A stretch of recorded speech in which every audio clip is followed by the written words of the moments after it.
Welcome everybody. Hopefully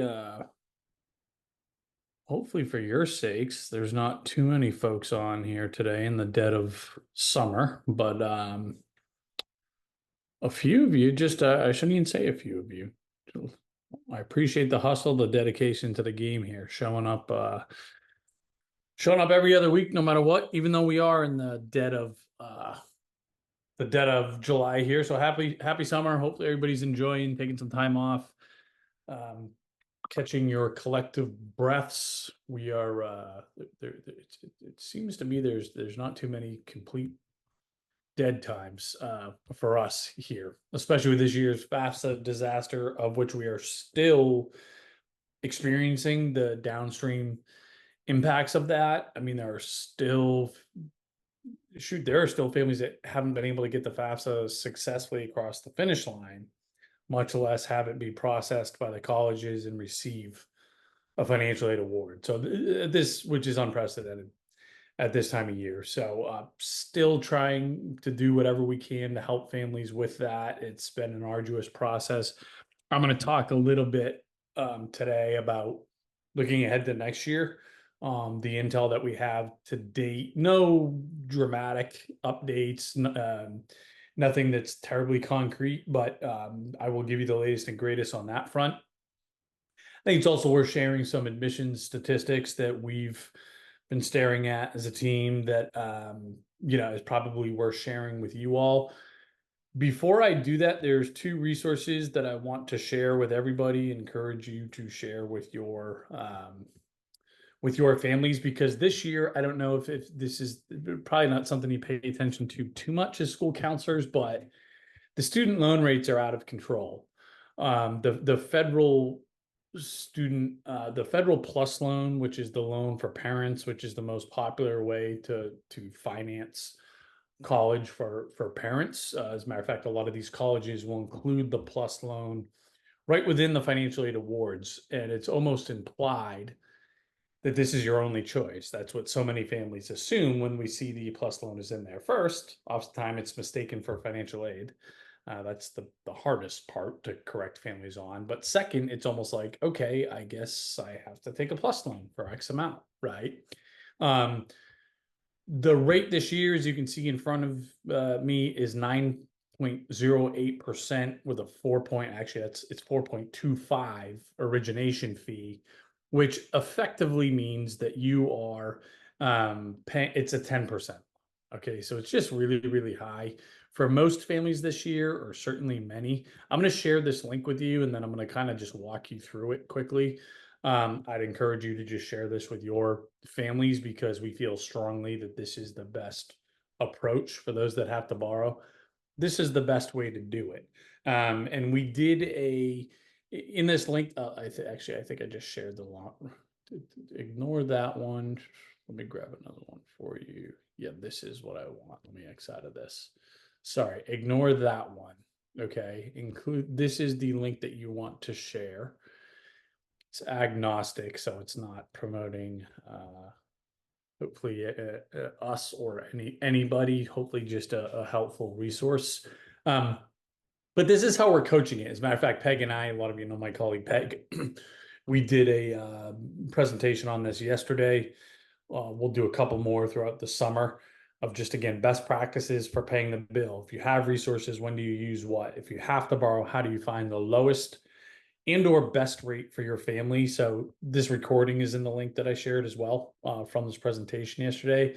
But the first thing that we want people to do this year, given that the federal government has a rate of 10%, step number one is go find the lowest rate that you can capture in the private student loan marketplace. There's a bazillion different lenders here, so we just highlight a couple of them. Some of these, for example, like College Ave, it takes 3 minutes to apply. They do a soft credit pull, so there's no impact on your credit score. You can just go find out, hey, here's what rate we qualify for through College Ave in just a couple minutes. Okay. Again, SoFi is kind of similar there. This credit union Select, something that's really interesting in the private student loan marketplace, and it's something that we coach and talk about in the presentation. If you follow us at all, right, we talk about this whole college ecosystem as a big business, because that's what it is, a multi-billion-dollar business, right? It's a beautiful thing. We love college. We believe in college. It's why we do what we do, but let's not be naive. It is a business. And as consumers, we're going up against some really sophisticated entities. As part of that mindset, we always want to create leverage. So when we talk about the kids building their list of colleges, obviously they're laser focused on what are the right fits academically, geographically, culturally, et cetera, et cetera. From a financial standpoint, we're always trying to plant the seed. We want to apply to competing colleges, right? Because when it comes to the appeal part of the process, we can leverage these schools against one another, and they will give us more money in order to prevent us from going to their competition, right? The same thing happens in the private student loan marketplace, okay? These are major banks competing for your business as consumers. Let's use it to our advantage. So a couple things to talk about. This Credit Union Select, kind of like an up and comer. They're way behind this year, so they have the lowest introductory rate. Doesn't guarantee that you're going to get it, okay? But if you are approved, they have the lowest rate in the market, and if you have a strong application, not just approved, not everybody gets that rate, okay? And then Earnest is interesting. Again, not a household name in the same way that a Sallie Mae is, for example. They will match any competitor's rate. And what we've been encouraging families to do, and we've seen some do it with success, beat that rate, right? So if I get 3.9%, which is hard to get from Credit Union Select, and I bring that to Earnest, I say, look, I already got 3.9%. I don't care if you match it because that application's done, but can you beat it by a quarter of a point, tenth a point, whatever? This is something that you should be doing to get the lowest loan rate. And especially when we're talking about borrowing a big amount and paying it back over lots of years, it's in most cases a tens of $1,000 swing, even if we're talking about 1%. So it's crazy. Most people, when they shop for loans, and this is just the way that it is, they just, Sallie Mae emailed me the most, I'll go with them. The Plus loan was in the financial aid award, I'll go with them. I live in Massachusetts. I hear MIFA's commercials. That's our state program here in Mass on the radio. I'll go with them. You got to do your homework because it matters. So the first thing, they follow these steps. We want them to apply for a couple of these, bring it to Earnest, find your lowest loan rate in the private student marketplace, then compare that to the Plus loan. And something that else is that is not talked about is this state programs. About 20 states in the country have their own borrowing programs, but for the vast majority of those, you have to be a resident of the state, okay, or your kid has to go to school in the state, right? So, for example, in Vermont, right, the name of their program is VSAC. It's really competitive. They have some really competitive loan options, but you either have to live in Vermont or your kid's got to go to UVM or Middlebury or St. Mike's or whatever in order for you to do that. The three exceptions here: Massachusetts, Rhode Island, and of all places, Iowa. You can live in the state of Washington and go to school at Florida State, and you can borrow through Iowa or Massachusetts or Rhode Island. So again, these are not loan programs we hear about. All of them have lower rates and similar features than the Plus loan. So we want them to find their lowest rate in the private student loan market. Go compare that to the federal and then the state programs in your state, or if your state doesn't have one, go look at these other three. Okay. And then another resource that's, also baked into this link is just kind of a side-by-side comparison of a few of the top private student lenders, right? So here's their high rates, their low rates, some of the features, right? For example, if Earnest has, like, you can skip a payment if you get good grades in college, right? So, and then again, all the links are baked in here. So parents, families can just apply right through there if they want to see what they're at. So again, if you're just looking to share some resources for families, because now is the time, right, where it's game time right now, over these next 4 weeks, 6 weeks, where families have to actually start paying the bills. So if you want to send that stuff out to your class 2024s, I'd encourage you to do so. And then again, in this link as well, we have a recording where Peg and I spend an hour going through the pros and cons of all of these options, a lot more depth than I just shared with you all. And then also talk about things like, when do we use 529s? What if grandparents are contributing? How does scholarship displacement work? Right. That's all the stuff we're talking about there. So hopefully that's helpful. Or again, if you just want to educate yourself, please do that. So let me stop sharing here, and then I want to. I'm going to share some other slides that I think are interesting on the kind of some the trends and State of the Union stuff, more focused on the class 2025 and moving forward. So in terms of the in terms of the FAFSA updates, right? What can we expect this fall? I don't have anything that is too substantive for you all at this point, just because that is where that's the deal, right? Where we, but here's what I can share with you anecdotally, and just based on some of the conversations with the powers that be that we have had, is that by all accounts, a lot of the kinks were worked out last year. So in theory, knock on wood, famous last words, this year should be smoother. However, nobody's setting expectations that it's going to be a breeze and we're going to be back to, not that it was anything perfect before, but that we're going to be back to more of a sense of normalcy. So like my anticipation is it's not going to be the disaster nightmare it was this past year. But there's going to be plenty of kinks that are going to still have yet to be flushed out, right? And we're learning on the fly. They fired the head guy at the Department of Education. They took in the president, CEO at College Board as an intern to see if he can provide some more solutions this year, right? CSS profile obviously doesn't have the volume the Department of Education has, but the tech challenges that they have are just not even they're on a different stratosphere, right? In terms of their lack of tech challenges, and kind of they're much more buttoned up over there. Granted, that is a very well-funded organization, as many of you know. So I'm sure they can pay their programmers quite handsomely, basically the private sector type dollars. I also, again, this is one man's opinion here, but this was the theme of last year, which I anticipate bleeding into this year. I'm going to be surprised if October 1st is the FAFSA is ready, right? I think that is ambitious. This new guy's name's escaping me, just took over 2 weeks ago or thereabouts, right? So I don't know how much he's going to be able. He and team are going to be able to push the ball forward. So I think October 1st is ambitious. Again, at the moment, that's when they're saying FAFSA is going to be ready. But and again, obviously, we're checking in on this on just about a daily basis, and we will share any tangible updates.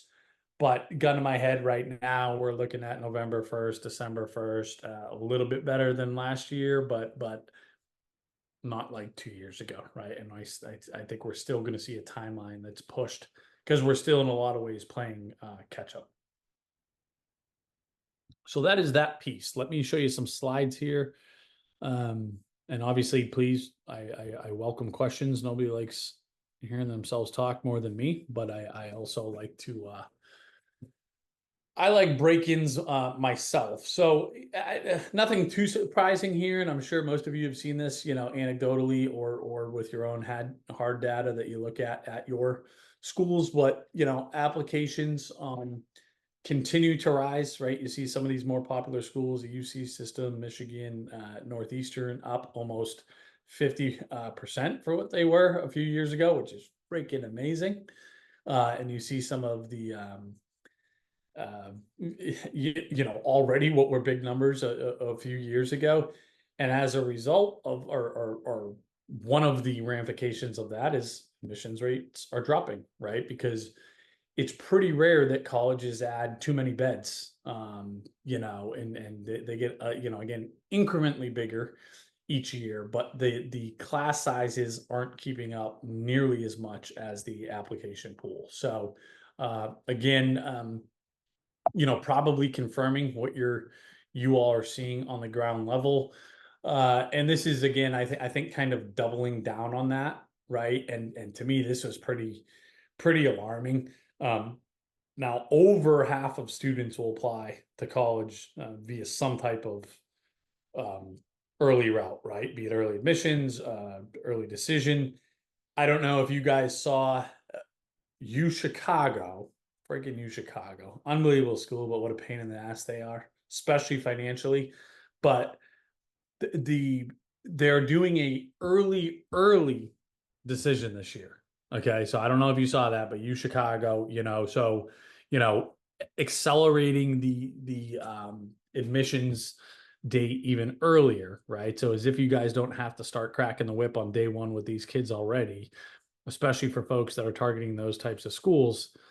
It's insane how these kids have to hit the ground running and by subsequently you all as well. So that's kind of the deal. I mean, a lot of this is just how and what we're talking about here is showing kind of how colleges play games to get that helps with their statistics of here's how competitive we are. We have this lower acceptance rate because they're just good at getting more applications in the door, which obviously most applications cost money as well.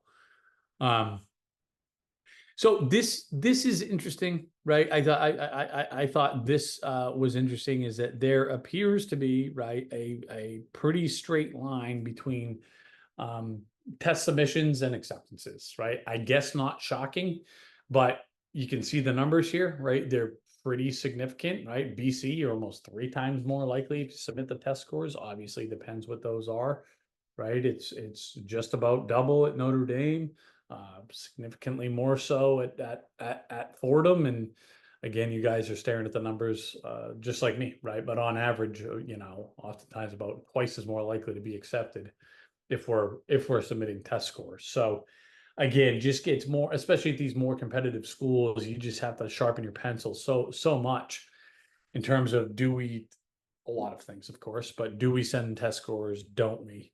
Right. And this was kind of like news to me because I'm relatively I don't have the same area level of expertise or experience on the admission side that I do on the financial side. As a matter of fact, I'm more of a novice on the admission side. So I'm fascinated to learn all this stuff. But I always thought or kind of assume that you either send test scores to all the colleges that you're applying to or you don't. Where come to find out, for about 90% of kids, you send them to some schools, you don't to the others. It's very rare that it's all or nothing. So that was interesting to me. And obviously these statistics kind of bear out how important that decision can be, right? This is some of the SAT versus ATC stuff, but let me see what else I wanted to share. I guess maybe those are the big ones. Yeah,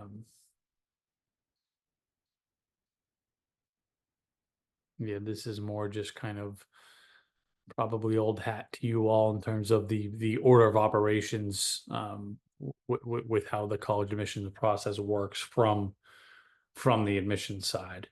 But I think those were the hits. Let me stop sharing for a second here. Get out of this. But please fire away with any and all questions. And then I do want to, for those of you that are not aware or that are new to us, I know we got to meet a lot of folks out in Kansas City this past weekend, which was fun at ASCA. I'm not sure if any of you that were at ASCA that are attending here, but it's great to meet a lot of you from all over the country. But and hopefully, assuming a lot of you guys are going to NACAC in September in LA this year, make sure that you reach out to us. We try to do like couple, yeah, you can you can put the question in chat or Q&A. It doesn't matter. We don't have a huge group. I think there's only 25 of you or 30 of you. So Let us know if you're going to be out in LA. We're probably going to do some type of happy hour or something like that. Would love to meet as many of you as possible. So, fun city to be in this year. And if you are not familiar with our platform, let me just share it with you quick, because this is we have a technology that we consider like the Naviance or Score or School Links, My Learning, whatever you use at your school on the admission side, specifically for financial aid and scholarships. So it's an instant net price calculator at every school in the country. Every family has access to this. Counselors have access to this. There's a free version that we have for everybody. You can find out exactly how much you're going to get in scholarships, exactly how much you're going to get in financial aid. You can search by that, right? So you can say, hey, I want a school that's close to home. I prefer smaller schools. I want them to major. I want to major in bio, and I want you to sort just based on who's going to give me the most in financial aid, and we'll rank order that instantly. Okay. Or I would just want to sort based on who's going to give me the most in merit-based scholarships, right? Same thing. We're able to instantly tell you based on your student's GPA, test scores, your family's financial situation, here's what you're going to get in financial aid and scholarships. And then we give you a 4-year projection versus your budget. If you have to borrow money, we're going to tell you, here's how much you'd have to borrow at Boston College. This is what your first monthly payment would be versus your expected take-home pay based on the major, based on the school. So we're trying to give these kids and these families a crystal ball into the future. Before they even apply to the school, we know how this is going to play out with some level of certainty before. We have the most accurate projections you're going to find. We beat every college's net price calculator this year in terms of accuracies. Not one of a college's net price calculator, their own net price calculator, was more accurate than ours at their school. They outsource them. None of them have their own, so it's not hard to do. Every private scholarship in the country is baked into a database here, line by line guidance through the FAFSA and the CSS profile. This part of the platform allows them to upload their financial aid award letters. We translate it and we put all these different ways that the awards are presented into one uniform way. And then we tell them if they get a good deal. What is their likelihood that they can appeal successfully? So anyways, that's if you want to learn more, please write into us, right? Please write into counselor@collegeaidpro.com. We can learn more about your school. Oh, sorry, that's not the correct spelling. Counselor@collegeaidpro.com. And by the way, write into this email with anything. We have Anne Marie, who's our director of high school partnerships, mans this 40 hours a week, right? And she's got a backup when she's out. We try to be very responsive. So any questions that you have that come into your office about anything, financial aid, scholarship, whatever related, use us as a resource. That's what we're here for. We'd love to partner with your school specifically if we don't already. So again, write into us and we can schedule some time, go over the logistics there, because the other thing that we do is we provide a free curriculum, a free financial aid series throughout the entire school year. Here's how this thing works, line by line instructions through the FAFSA and CSS profile, how to borrow correctly, how to appeal for more money, how to go after private scholarships efficiently. Every part of this financial process we cover with our free education series. So make sure that, again, you hook up with us if you have not already. And I see a lot of our current partners on here, obviously. Okay. Am I aware of colleges that are test optional but base scholarships on test scores? Now, every college is different here, right? It's the same deal where there's plenty of colleges that give merit-based scholarships just based on GPA. There is plenty that, they're most or all their scholarships are tied to a certain test score. That's why I just leverage the technology, right? So I can just say, hey, based on this student, if again, I just want to search who's going to give me the most in merit, right? And I can kind of click into the Y here. And if I go to look at, well, why is Wheaton College going to give me, X amount in, give me X amount in scholarships, we can look at the why. Okay.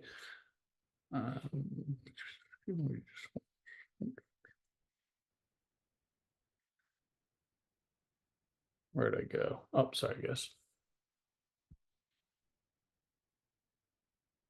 heat stroke over here. I don't know where you are in the country, but it's hot in Mass. But we have for all these colleges, every scholarship that they offer, the qualifications for each, and we're pretty good at projecting how much your kid is going to get. And then we have some context in terms of the why. What's the average GPA? What's the average test score? Are they test optional? Right. And then they can, if a family is considering whether or not they want to submit test scores or not, or you're trying to help them inform that decision, you can use those statistics, right? Or if they're thinking about whether or not they want to take their ACT or SAT again, they could just say, hey, what if my 31 went up to a 33? And they could just edit this number and then go see what would my scholarship amounts look like at a given college, right? So that's one where I just, for me personally, again, where especially I don't have that stuff all off the top of my head, like some of the admissions folks on our team probably do. I would just leverage the technology. Okay, let me go grab one other resource here for you all. Yes, happy to help. Give me just a second.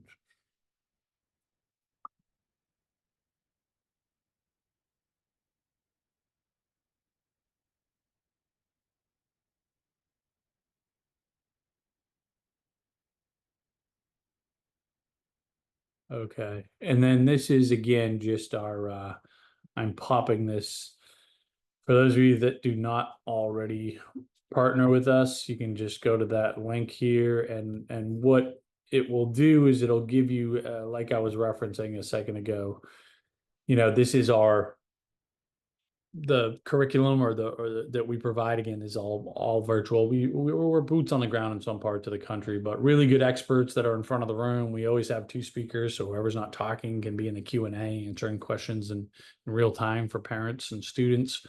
And this is again kind of a walk through the curriculum. Here's how this whole thing works, line by line: FAFSA and CSS profile, private scholarships, understanding award letters and appealing, and finally paying the bill, right? What we're just wrapping up. I know where I'm going. How am I going to pay for this? When do I use what resources? How do I find the lowest rate? So this is really, really good, and something that we do with over 3,000 schools across the country. So make sure you book some time with us if you have not already, so we can get you your community taken care of. So I think those are the highlights for today, but I will sit tight for another minute or two if there's any other questions. And again, doesn't have to be related to anything that I've been gabbing about here. Hit me with anything that ails you. And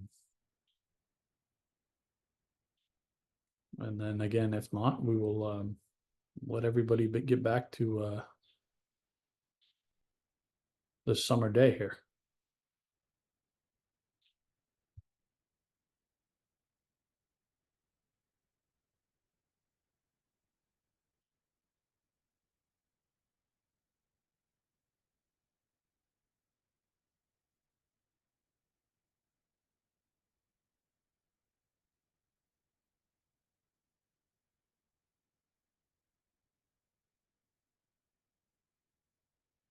All right, y'all. I appreciate you.